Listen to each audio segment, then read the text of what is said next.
Svetovna zdravstvena organizacija ocenjuje, da bo do leta 2030 v Evropski uniji živelo 630 milijonov ljudi z okvaro sluha. V Sloveniji je okrog 75 tisoč uporabnikov slušnih aparatov. Zaskrbljujoč pa je podatek, da se to število vsako leto poveča za okrog 1800. Medtem pri nas živi še okrog 1500 gluhih uporabnikov znakovnega jezika.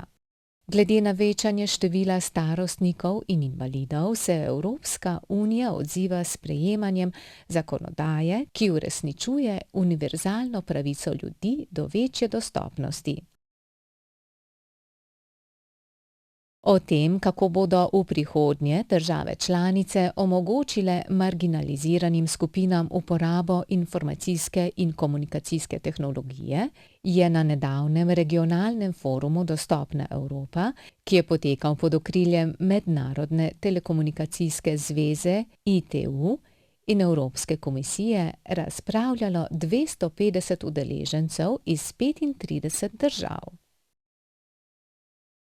Direktivo o dostopnosti spletišč javnega sektorja se uvajajo spremembe na tem področju. Organi javnega sektorja morajo zagotoviti dostopnost svojih spletišč, sem spadajo pa tudi določeni koncesionarji, ki izvajajo javne storitve, javna pooblastila. V preteklosti so bile spletne strani take, da je vse nekaj migetalo, polnilo video gor. Zdaj, novi trendi so taki, da mora biti vsebina kratka, jasna, jedrnata, razumljiva. Treba je na vsebinski strani precej spremeniti pristop k spletnim stranem, morajo biti kratke, jedrnate. Na drugi strani pa treba pogledati, da so dostopne v bistvu vsem, ne samo slepim in gluhim, tudi drugim osebam, ki imajo oviranosti, recimo, ki ne morejo z miško se premikati. Nekateri se težko premikajo, težko tipkajo, nekateri uporabljajo usta, različne težave imajo ljudje, nekateri ne morejo govoriti, lahko pišejo, nekateri pa obratno. Tako da vse te vidike je treba upoštevati, ko se načrtujejo spletne strani. Tako da, ko se spletne strani načrtujejo, je treba sodelovati z invalidskimi organizacijami ali pa z nekimi strokovnimi inštitucijami, inštituti, zavodi, ki se ukvarjajo s tem, ki imajo invalide, ki so usposobljeni za to, da sodelujejo pri razvoju spletišč. Direktiva o avdiovizualnih medijskih storitvah vključuje zahteve za dostopnost v svojem 7. členu. Ta poziva ponudnike avdiovizualnih storitev k zagotavljanju sprotne in progresivne večje dostopnosti za invalide. Pri televizijah je tako, da treba ločiti najprej javni servis, pa recimo zasebne televizije.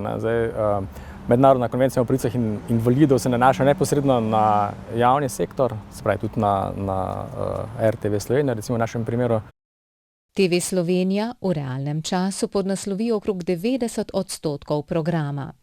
Podnapise vključite preko teleteksta. Za prvi spored stran 771, za drugi pa 772, medtem ko je tolmačenih oddaj v slovenski znakovni jezik dobrih 5%. Osrednji informativni blok ob 19. si lahko ogledate na TV Slovenija 3, medtem ko so vam na RTV 4D na voljo številne druge oddaje. Nasprotno, komercialne televizije dostopnosti ne zagotavljajo.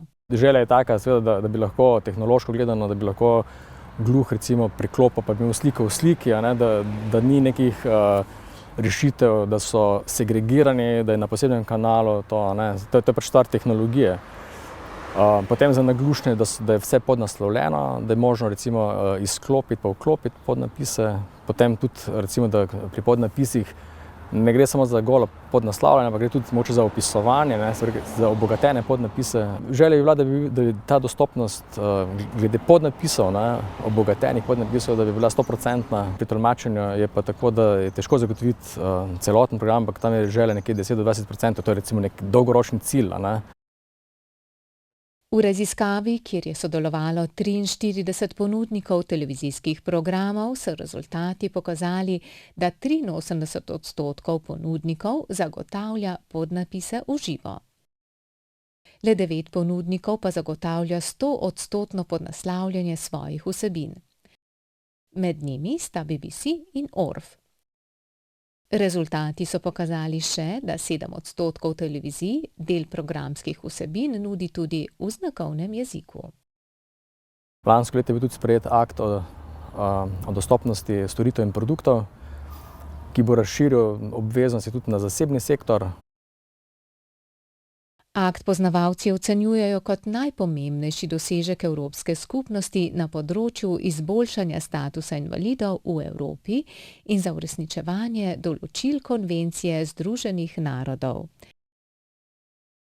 Zdaj imajo države članice Evropske unije na voljo 3 leta, da določbe Evropskega akta o dostopnosti vključijo v svoje nacionalne zakonodaje. Akt sicer nalaga državam Evropske unije, da zagotovijo dostop do široke palete blaga in storitev na evropskem trgu. Sem sodijo računalniki, pametni telefoni, avtomati za nakup vozovnic, televizijski sprejemniki, bankomati in bančne storitve, mediji za pomoč v sili, e-trgovina, televizijske aplikacije, e-brskalniki in e-knjige.